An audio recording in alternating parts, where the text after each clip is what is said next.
Police super হলেন শিক্ষার্থী রোজা। জয়পুরহাটে ১ ঘন্টার পুলিশ সুপার হলেন আমিনা ইসলাম রোজা। গতকাল সোমবার ১৮ই নভেম্বর ১১টার দিকে জয়পুরহাটের পুলিশ সুপারের কার্যালয়ে পুলিশ সুপার মোহাম্মদ আব্দুল ওয়াহাবের কাছ থেকে তিনি ১ ঘন্টার জন্য দায়িত্ব বুঝে নেন। রোজা জয়পুরহাট মহাবিদ্যালয়ের একাদশ শ্রেণীর শিক্ষার্থী।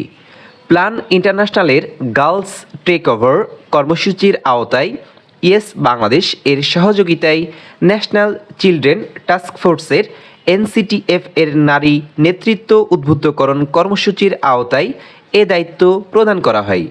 দায়িত্ব প্রদানকালে পুলিশ সুপার মোহাম্মদ আব্দুল ওয়াহাব জানান, আজকের শিশু আগামীর প্রশাসক। একদিন এই শিশুরাই বড় চেয়ারে বসবে। তাদের বর্তমানের চিন্তা চেতনাগুলো ভবিষ্যতে কর্মজীবনে বাস্তবায়ন করবে। দায়িত্ব পেয়ে প্রতীকী এসপি রোজা জানান, জয়পুরহাটে সড়কে যানজট, চাঁদাবাজি, কোচিং বাণিজ্য, সাইবার ক্রাইম সহ নানা অপরাধ দমনে প্রস্তাবনা দেন। পুলিশ সুপার এসব বাস্তবায়নের আশ্বাস দেন। রোজা আরও বলেন, নারীদের নিয়েই আমাদের সমাজকে এগিয়ে নিতে হবে। নারীদের সুরক্ষা নিশ্চিত করতে আমাদের সকলকে ঐক্যবদ্ধ হতে হবে।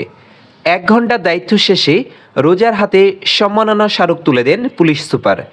এ সময় উপস্থিত ছিলেন ইয়েস বাংলাদেশের ডিস্ট্রিক্ট ভলান্টিয়ার সালেহুর রহমান সজীব, শান্তনা পারভিন সহ অন্যান্যরা।